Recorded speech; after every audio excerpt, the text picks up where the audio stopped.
मैं 7 साल का था जब मेरी भाभी मुझे अपने साथ घर ले आई। मगर मैं जैसे जैसे बड़ा हो रहा था, भाभी की हरकतें मेरे साथ अजीब हो रही थी। मेरी माँ बहुत ही गरीब थी। भाभी मुझे बेटा कहकर बुलाती थी, मगर रात होती तो कुछ ऐसा करती, मेरा दिल करता भाग कर मैं अपनी माँ के पास चला जाऊं और सब कुछ बता दे। मैं 18 साल का हो चुका था। एक दिन अचानक मांगने वाली दरवाजे पर आई, और जब उसने आते ही अपने थैले से एक चीज निकाल कर दिखाई, तो जैसे मेरी जान ही निकल गई। क्योंकि मेरी भाभी ने तो, जब मैं छोटा था तो बातों की समझ ना थी। भाभी मुझे बहुत प्यार करती थी, हर चीज मेरी पसंद की बनाती थी। लेकिन बचपन से ही एक चीज थी जो बहुत ही अजीब थी। मैं अक्सर कमरे में अकेला बैठा रहता था, क्योंकि भाभी मुझे बाहर जाकर खेलने नहीं देती थी। अगर कोई दोस्त घर भी आ जाता तो उसे डांट कर भगा देती थी। मैं भाभी से बहुत बार गुजारिश की थी कि मुझे भी बाहर जाकर बच्चों के साथ खेलने दे, लेकिन वो अपनी जिद पे अड़ी रही और ना मानी। एक दिन जब तंग आकर मैंने घर वापस जाने की जिद की, तो भाभी गुस्से से मुझे देखने लगी। तुम अब ये बात अपने दिमाग से निकाल दो। तुम वापस जाओगे, तुम्हारी माँ ने हमेशा हमेशा के लिए तुझे मेरे पास भेज दिया है, इसलिए जो मैं कहूँगी तुम्हें वैसा ही करना होगा, वरना सजा के तौर पे मैं तुम्हारे साथ क्या क्या कर सकती हूँ ये तुम सोच भी नहीं सकोगे। बचपन में अगर मैं कपड़े भी बदल रहा होता तो भाभी अधेड़ कमरे में आ जाती। हम लोग बहुत दूर एक शहर में रह रहे थे। मेरे माँ पापा कभी भी मुझसे मिलने नहीं आते थे।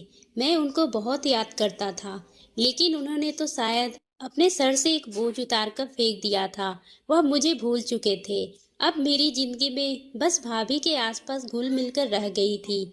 वह स्कूल में टीचर थी, मैं भी उस स्कूल में ही पढ़ता था। वहाँ पर मुझे किसी भी लड़के से बात तो दूर, मगर मदद भी करने की कोशिश करता, वह कभी न करने देती, बल्कि खुद तो उस लड़की को और भी ज्यादा सजा देती। मैं बच्चा था मगर डर जाता था। अब मैं भाभी से और भी ज्यादा डरने लगा था। पता नहीं क्यों मुझे यूं लगता था जैसे वो जानबूझकर मुझे हाथ लगाने की कोशिश करती है। मैं अक्सर खुद को उनसे दूर रखने की कोशिश करता था। पता नहीं क्यों मुझे उनका यूं खुद को बेवजह हाथ लगाना पसंद नहीं था। वैसे वह बहुत ही अच्छी थी। मेरे कपड़े धोने से प्रेस करने तक वह हर काम अपने हाथों से करती थी। घर आकर खाना भी खुद अपने ही हाथों से बनाकर खिलाती थी। उनके हाथ में बहुत ही जायका था। उस रोज मैं काम करते करते वही फर्श पर ही सो गया था, जब भाभी मेरे पास आकर बैठ गई और मेरे बालों में हाथ फेरने लगी। मेरा फौरन आँख खुला। उससे पहले मैं उठता, भाभी ने मेरा सर पकड़कर अपनी गोद में रख लिया और अपने हाथ मेरे बालों में चलाने लगी। मैं पहले तो ना करता रहा, लेकिन अब मुझे भी सुकून मिलने लगा था। नींद से मेरी आंख ओझल हो रही थी। मैं वहीं पर भाभी की गोद में सर रखकर सो गया था। सुबह मेरी आंख खुली तो भाभी भी मेरे साथ ही जमीन पर सो रही थी। उन्हें देखते ही मैं हैरान हो गया था और जल्दी से उठकर बैठ गया। भाभी की हरकतें तो मेरी समझ से बाहर होती जा रही थी। अब मैं कोई बच्चा ना रहा था जो भाभी की इन हरकतों को ना समझता। मैं अब भाभी की ऐसी हरकतों को बुरा समझने लगा था। इसकी वजह से मेरे दिमाग में भाभी का बहुत ही खराब किरदार बन रहा था। मैं नहीं चाहता था कि मैं उनके बारे में कुछ भी गलत सोचूं, इसलिए जितना हो सकता था उनको खुद से दूर रखता था। लेकिन भाभी तो बहाने बहाने मेरे पास रहने की कोशिश करती थी। मुझे अब भाभी से डर लगने लगा था। ऊपर से पता नहीं क्यों मुझे क्या हो जाता था, जब भी मुझसे करीब रहती तो अजीब तरह का डर महसूस होने लगता। मैं खुश भी हो सकता था, वह मेरी भी भाभी थी। अब मैं भाभी से छुपकर एक लड़की से दोस्ती कर ली थी। मैं अक्सर उससे बातें करता था। भाभी की अचानक से नौकरी खत्म हो गई थी, तो घर में भूखा रहने का वक्त आने लगा था, जिसकी वजह से भाभी ने यहाँ पर मौजूद घर का नीचे वाला हिस्सा किराए पर दे दिया था। अब नीचे एक फैमिली रहती थी, और मेरी खुशनसीबी यही थी कि वह फैमिली कोई और नहीं बल्कि उस लड़की की ही थी जिससे मैं बात करता था। उसका नाम कोमल था। वह मेरी भाभी से ज्यादा प्यारी तो ना थी, लेकिन हर वक्त टिप टॉप रहने की वजह से हसीन लगती थी। लेकिन मुझे उसका चाशनी में डूबा रहता अंदाज बहुत अच्छा लगता था। मैं कब दीवानगी की हद उससे प्यार करने लगा था मुझे कुछ पता ही नहीं चला। लेकिन अब मुझे यूं लगता था भाभी मुझ पे नजर रख रही है। मैं थोड़ा डर गया था, क्योंकि अगर भाभी को सच का पता चल जाता तो वह जरूर मुझसे फोन ले लेती, और फिर मैं क्या करता। मुझे तो अब इस हद तक उससे बात करने का नशा हो चुका था। मैं अपनी चाय से लेकर आज कौन से कपड़े पहनने वाला हूँ वह भी वही बताती, और हर फोटो उसे खींचकर भेजता। वह खुद भी मेरी तरफ बराबर कदम बढ़ा रही थी। एक रात मैं उससे बातों में बिजी था। मुझे यह महसूस हुआ कि जैसे कमरे से बाहर कोई खड़ा हुआ है। मैंने जल्दी से फोन काटा और सोने का नाटक करने लगा। वह शायद अभी भी वही मौजूद था। वह जरूर भाभी ही थी। थोड़ी देर में मेरा दरवाजा बजा तो मेरी रूह कांप गई। अगर भाभी को सच की भनक में पड़ जाती तो मेरे लिए मुश्किल पैदा हो जाती। भाभी ने मुझे पसंद करती थी, यह बात अब मेरे दिमाग में रहने लगी थी। मैं अक्सर खुद को डांट देता, क्योंकि वह बस बच्चों की तरह मेरा इतना ख्याल रखती। पर मैं अपने भाभी के बारे में अजीब अजीब वहम पाले था। मैंने जल्दी से जाकर दरवाजा खोला, लेकिन उससे पहले कॉल हिस्ट्री डिलीट कर दी और देखने लगा जैसे नींद से उठा हूँ। भाभी ने अंदर आते ही दरवाजा अंदर से बंद कर दिया। अब मेरी पसीने छूटने वाले थे, क्योंकि भाभी की आंखें बेहद लाल हो रही थी। कमरे में गर्मी बढ़ती जा रही थी। मुझे सब कुछ बहुत अजीब लग रहा था और डर भी लग रहा था। आपको कुछ काम था? आप रात को इस वक्त यहाँ? मैंने पूछा था। भाभी ने कहा, नहीं, मुझे नींद नहीं आ रही थी। काफी दिनों से सो नहीं पा रही थी, इसलिए मैंने अब सोचा है मैं तुम्हारे साथ ही कमरे में सोया करूंगी। भाभी की इस बात ने मुझे तो होश उड़ा दिया था। लेकिन आप यहाँ पर क्यों सोएगी? मैं जल्दीबाजी में कहा, और फिर अपने ही जल्दीबाजी पर पछतावा था। क्यों सोऊंगी? इससे क्या मतलब है? तुम्हारा मेरा घर है, मैं कहीं भी सो सकती हूँ। और अगर मैं यहाँ पर सो भी जाऊँ तो इसमें इतनी हैरानी वाली क्या बात है? तुम अभी थोड़े मेरे पास रह रहे हो, काफी अरसा गुजर चुका है। अब मेरा नहीं ख्याल इस मामले में मैं तुम्हें कोई भी जवाब दूं, इसलिए खामोशी से मेरे पैरों वाली साइड पर सो जाओ। और मैं तकिए वाली साइड पर भाभी से कहते ही अमल किया था और आराम से जाकर लेट गई थी, जबकि मैं अभी तक हैरान और परेशान भाभी की तरफ अजीब से नजरों से देख रहा था। पर ये सब हरकतें करके जो कुछ करना चाहती थी, मैं उसे कभी नहीं करने वाला था। मेरे दिल में अब डर के साथ साथ एक और जज्बात भाभी के लिए पैदा हो चुका था, और वो नफरत का जज्बात पैदा नहीं। क्यों? अपनी ख्वाहिश के आगे उन्हें अपनी उम्र नजर क्यों नहीं आ रही थी? और इतना ही सब था तो शादी कर लेती, रिश्ता उनके लिए मैं ढूंढ देता। अरे हाँ, ये ख्याल मेरे दिमाग में पहले क्यों नहीं आया? अगर भाभी की शादी कर दी जाए, वह भी अपनी जिंदगी में आराम से रहती और उन्हें ये सब हरकतें भी नहीं करनी पड़ती। अब मेरा दिमाग उस ओर चलने लगा था। हमारे पड़ोस में एक 35 साल का आदमी रहता था, जिसकी शादी के फौरन बाद उसकी बीवी मर चुकी थी। यही जॉब से वो अच्छा खासा कमा लेता था। मैंने सोचा था अब मुझे क्या करना है। अपनी सोची हुई बात पे अमल करने का ठान लिया। ये बात मैं ठान ही रखी थी कि मैं भाभी की शादी करवाना चाहता हूँ। इसलिए मैं सालू को भी नहीं बताया था, क्योंकि मैं नहीं चाहता था कि भाभी के बारे में कोई भी सच कुछ भी पता चले। सब कुछ नॉर्मल सी बातें थी। उनकी शादी की उम्र निकल चुकी थी और उनके दिमाग में गलत ख्याल आता था। तो शुक्र है वो मेरे लिए ही था। इसलिए मैंने सोच लिया था कि अब भाभी की शादी करवाकर मैं अपनी जिंदगी को आसान कर दूंगा। मगर मेरी जगह कोई और होता तो शायद भाभी अब तक पछता रही होती। मैं इस चीज को अपने दिमाग पर हावी नहीं किया था, लेकिन भाभी की हरकतों से मैं काफी खौफनाक जरूर रहने लगा था। अगली रोज मैं काम पर लग चुका था। मैंने अपने पड़ोसी के घर आना जाना शुरू कर दिया था।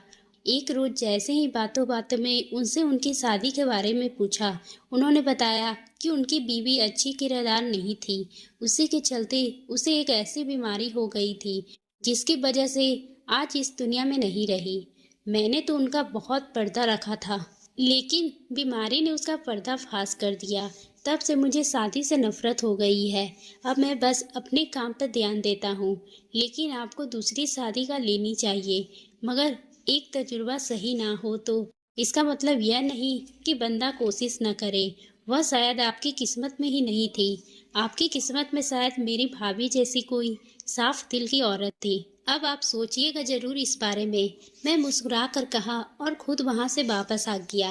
अब मेरे दिमाग में उस शख्स की बातें घूम रही थी। वह पक्का खिलाड़ी था। मुझे अब भाभी को जितना हो सकता था उनसे दूर ही रहना था कि उनका चरित्र पे कोई उंगली ना उठा सके। लेकिन मैं करता तो क्या करता, मेरे बस में कुछ भी नहीं था। और जैसी भाभी की हरकतें थी, अच्छा खासा मर्द यही सब सोचता, बल्कि पहल भी कर चुका होता। लेकिन मैं ऐसा कुछ नहीं करना चाहता था। मैं भाभी को इस दलदल में नहीं जाने देना चाहता था, जहां अंदर जाने का तो रास्ता था, लेकिन बाहर आने का कोई रास्ता नहीं था। मैं खुद भी सालू से सच्चा प्यार करने लगा था, पर मैंने सोच लिया था कि मैं उससे शादी कर लूंगा। अगले कुछ दिनों के बाद उस आदमी की माँ हमारे घर आ गई थी। मेरी भाभी को तो सारे मामले का कुछ पता ही नहीं था, लेकिन अब मेरे डर के मारे पसीने छूटने लगे थे, क्योंकि भाभी ने जब उनकी पूरी बात सुनी तो एक अजीब सी नजर मुझ पे डाली। उस नजर में कुछ ऐसा था, मैं शर्मिंदा होकर रह गया था। भाभी का अपना चेहरा बिल्कुल हैरान हो चुका था। वह परेशानी से बार बार अपने हाथ को मसल रही थी। इसके बाद जब उनकी बर्दाश्त से बाहर बातें हुई तो एकदम से उठी और उन लोगों पर चिल्लाकर उनको बाहर जाने का कहा। वह औरत हैरानी से भाभी की तरफ देखने लगी और औरत को लेकर अपने कमरे में बंद हो गई। इसके बाद भाभी ने ना जाने उस औरत से क्या कहा, वह उनसे माफी मांगती हुई चली गई। मैं दौड़कर कमरे में बंद हो गया था। मुझे मालूम था कि अब मेरी क्लास लगने वाली है। भाभी को पता चल गया होगा कि ये सब मेरा ही किया धरा है। उनके बाद एक अजीब सी हरकत हुई थी। अब भाभी ने मुझे कुछ न कहा था, ना ही बाहर जाने पर रोक लगाई थी, बल्कि मुझ पर नजर भी नहीं रखना छोड़ दी थी। 3-4 दिन ऐसे ही गुजरे तो मैं भी उस किस्से को भूल गया था। एक बार फिर अपनी जिंदगी के रंगलीलियों में मसरूफ हो गया था। लेकिन अब कुछ दिन हुए थे, सालू मुझसे खींची रहने लगी थी और मुझे अजीब नजरों से देखने लगी थी और रात को बात करना भी छोड़ चुकी थी। लेकिन मुझे उस वक्त बात करने की आदत नहीं, बल्कि उसे नशा लग चुका था। मैं अब बहुत कोशिश कर रहा था वह मुझसे फिर से बात करने लगे, लेकिन ऐसा कुछ नहीं हुआ। और कुछ दिनों में उसके घर वाले यहाँ से शिफ्ट हो गए थे। उसने अपना नंबर भी बदल दिया था। मैंने बात करने की कोशिश की, लेकिन कुछ भी काम न आया। अब भाभी भी फिर से नौकरी करना शुरू कर चुकी थी। वह मेरा ख्याल पहले की तरह ही रख रही थी। अभी वह बहाने बहाने से मुझे हाथ लगाती थी, लेकिन अब मैं उनको नहीं रोकता था, ना ही उनसे डरता था, बल्कि उससे जाहिर करता था जैसे कुछ हुआ ही ना हो। काफी वक्त ये सब यूं ही चलता रहा। अब मुझे खुद से कुछ बदलाव महसूस होने लगा था। मैं हर वक्त कुछ ना कुछ सोचता रहता। एक बार तो मेरे दिमाग में ख्याल भी आ चुका था कि मैं उनसे शादी कर लूं, लेकिन ये क्या जायज था? नहीं, ये तो पाप था। मैं अपने ही सवालों से माफी मांग रहा था। मेरे दिमाग में यही बात नहीं जा रही थी कि भाभी ने शादी के लिए मना क्यों किया था और ऐसे क्या बात कही थी उस औरत ने जो वो माफी मांगते हुए यहाँ से चली गई थी। पता करने के लिए अगले दिन मैं उनके घर गया। उस औरत ने बिना वजह मुझे बातें सुनाई थी और डांट कर वहां से भगा दिया। मेरी पढ़ाई पूरी हो चुकी थी। अब मैं कुछ काम करने का सोच रहा था। मैंने रिज्यूम बनाकर हर जगह दे दिया था। जल्दी मेरी नौकरी लग चुकी थी। पहले के बराबर अब काफी समझदार हो चुका था। भाभी भी मेरा ख्याल, अभी मेरा ध्यान बिल्कुल वैसे ही रखती थी और अभी भी मेरे साथ बराबर अजीब हरकतें करती थी। लेकिन शायद सब भाभी के लिए नॉर्मल ही था। मैं खुद भी उन सब के बारे में ऐसा सोच रहा था, बल्कि वह तो हमेशा मेरा बड़ा ख्याल रखती थी। सालों के बाद अब मैं लड़कियों से दिलचस्पी छोड़ दी थी। वह धोखा देकर जा चुकी थी और दोबारा कभी बात भी नहीं की थी। मैंने भी उस पर लानत भेज दी थी। अपनी नौकरी पर ध्यान देना शुरू कर दिया था। अब भाभी काफी खुश रहने लगी थी। अब वो मेरे और करीब आने की कोशिश करती। मैंने उस बार उन सब चीजों को नॉर्मल में लिया था और शायद यहाँ पर मैं गलत कर बैठा था, क्योंकि इस बार मैं जो सोच रहा था वैसा कुछ भी नहीं होने वाला था, बल्कि इस बार वो सब होने वाला था जो मैंने कभी ख्वाब में भी नहीं सोचा था। अब रात को खाना खाते ही मुझे कुछ होश न रहता। जब सुबह होती तो जिस्म में थकावट सी महसूस होती। लेकिन अजीब बात तो ये थी कि भाभी मुझसे नजरें ना मिलाती थी। बल्कि शर्माई हुई रहने लगी थी। मुझे कुछ भी समझ नहीं आ रहा था और मैं अपनी तरफ से कुछ भी अजीब-गरीब सोचकर खुद से परेशानी में नहीं डाल सकता था। इसलिए मैंने ये सब ज़्यादा काम करने की वजह में समझा था। मैं अब सुबह उठते ही रोज भाभी से छुपकर दवाई खा लेता, जिससे मेरी तबीयत बिल्कुल सही लगती। लेकिन रात होते ही दोबारा से वही सब होने लगता। एक रोज मेरी आंख जल्दी खुल गई। भाभी मेरे साथ ही बहुत अजीब सी हालत में सोई थी। मैं बहुत डर गया और दोबारा से लेटकर सोने का ड्रामा करने लगा। थोड़ी देर के बाद मुझे महसूस हुआ जैसे भाभी भी उठ गई है। भाभी ने मेरे पास आकर मेरे बालों में हाथ फेरकर उसके बाद दबे पाँव से कमरे से बाहर चली गई। भाभी के जाते ही मैं उठकर बैठ गया था। मैं अपना सर थाम लिया। ये सब क्या हो रहा था? लेकिन जो भी था बहुत गलत हो रहा था और मेरे दिमाग में भाभी की पिछले सारी हरकतें घूमने लगी थी और आज के सच के बाद मेरा उस रिश्ते पर यकीन खत्म हो चुका था। मैंने सोच लिया था कि अब मैं यहाँ नहीं रह सकता। मेरा यहाँ से चले जाना ही बेहतर था। मैं भाभी के नाम एक पत्र लिखकर रख दिया था, जिसे वह जॉब से वापसी घर आने पर पढ़ लेती। मेरी सारी बातें मालूम हो जाती। मैं घर से निकलने ही वाला था कि एक मांगने वाली औरत दरवाजा बजाया। उसे देखने के लिए मैंने जैसे ही दरवाजा खोला, मेरे तो होश ही उड़ गए। वह कोई मांगने वाली नहीं थी, बल्कि मेरी माँ थी, जो कई सालों से मेरे पास नहीं रही थी। वह मुझे देखकर जोर जोर से रोने लगी और मुझे गले से लगा ली। मैं तो उस समय उस घर को छोड़ के जाने के लिए बिल्कुल तैयार था। वह मुझे देखकर कहने लगी, बेटे कहीं जाने वाले थे क्या? मैंने कहा, मैं इस घर को छोड़कर हमेशा के लिए जा रहा था। मैं अपनी भाभी की हरकतों से परेशान हूँ। अब मुझे उनके साथ नहीं रहना। माँ ने अपने थैले से एक फोटो निकालकर मुझे दिखाया, जिसमें मैं अपनी भाभी के साथ, भाभी बिल्कुल लाल जोड़े में दुल्हन जैसी लग रही थी। उस फोटो को देखकर मैंने माँ से कहा, इसका क्या मतलब है? तब मेरी माँ ने रोते हुए कहा, बेटे यह बहुत पुरानी बात है। तुम उस समय काफी छोटे थे और तुम्हारे भाई की एक्सीडेंट हुआ था और वह इस दुनिया को छोड़कर चला गया था। उस समय तुम्हारी भाभी सदमे को बर्दाश्त नहीं कर पा रही थी और अपने आप को नुकसान पहुंचाने के लिए बार बार कोशिश करने में लगी थी। यह हमसे देखा नहीं गया तो हम घर वालों ने फैसला कर लिया कि हम इसकी दोबारा शादी करवाएंगे। लेकिन वह इस शादी के लिए राजी नहीं हो रही थी। वह हमें छोड़कर किसी दूसरे के यहाँ जाना नहीं चाहती थी, क्योंकि हमारे पास भी कोई भी सहारा नहीं था और हम लोग कमाते नहीं थे, तो घर का खर्च भी चलाने वाला कोई नहीं था। तभी हम लोग ने फैसला किया, हम अपने छोटे बेटे से अपनी बहू की शादी करवा देंगे, तो वह इसी घर में हमेशा के लिए रह लेगी और समाज वाले भी इस पर कोई भी इल्जाम नहीं लगाएंगे। लेकिन तुम्हारी भाभी को यह रिश्ता मंजूर नहीं था। वह नहीं चाहती थी कि इतने छोटे कम उम्र के बच्चे से उनकी शादी हो। वह अपने मायके जाकर रहने लगी। मायके में उसकी सौतेली माँ बहुत ही ज्यादा जुल्म करती थी। उसे अपने घर से निकाल चुकी थी। उसके पास रहने का कोई भी सहारा नहीं था। इसलिए वह वापस हमारे घर आ गई और हम लोगों ने उसकी शादी मजबूरी हालत में तुमसे कर दी। तुम उस समय इतने छोटे थे कि तुम्हें समझ नहीं आया कि यह तुम्हारी भाभी नहीं बल्कि तुम्हारी पत्नी बन चुकी है। हम लोगों ने समाज से बचाने के लिए तुम्हें उसके साथ दूसरे जगह भेज दिया, ताकि तुम अच्छी तरीके से पढ़ लिख सको और तुम्हें कोई भी परेशानी ना हो। यह तेरी भाभी नहीं, तेरी बीवी है, इसलिए तेरा ख्याल रख रही थी। मैं माँ की बातों से हैरान था। माँ ने कहा, तुम बचपन से ही भाभी बोलते थे, इसलिए तुम्हारे आगे की जिंदगी में कोई दिक्कत ना हो और तुम पढ़ लिख कर बड़े अफसर बनो, इसलिए पति वाले राज को हमेशा छुपाई थी। यह सब जानकर मुझे अपनी सोच पर शर्मिंदगी हुई थी और भाभी पर तरस आया था। वह इतनी हिम्मत वाली थी, कैसे ये सब बर्दाश्त करती रही।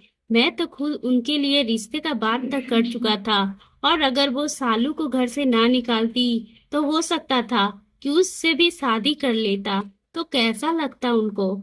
जैसे आज तक भाभी समझता रहा वह मेरी ही बीवी थी और जो कुछ भी वह करती आ रही थी बीवी होने की हैसियत से करती आ रही थी। कुछ वक्त बाद जब वो घर में आई थी और माँ को देखकर होश खो बैठी। उसे पता चल चुका था कि अब मैं सच्चाई जान चुका हूँ, इसलिए मेरे सामने आने से शर्मा रही थी। माँ के सोने के बाद रात को मैं उनके कमरे में चला गया। मुझे देखते ही मुंह फेर कर बैठी गई। मैं उनके पास जाकर खड़ा हो गया और बोला, क्यों छुपाया मुझे ये सब बातें?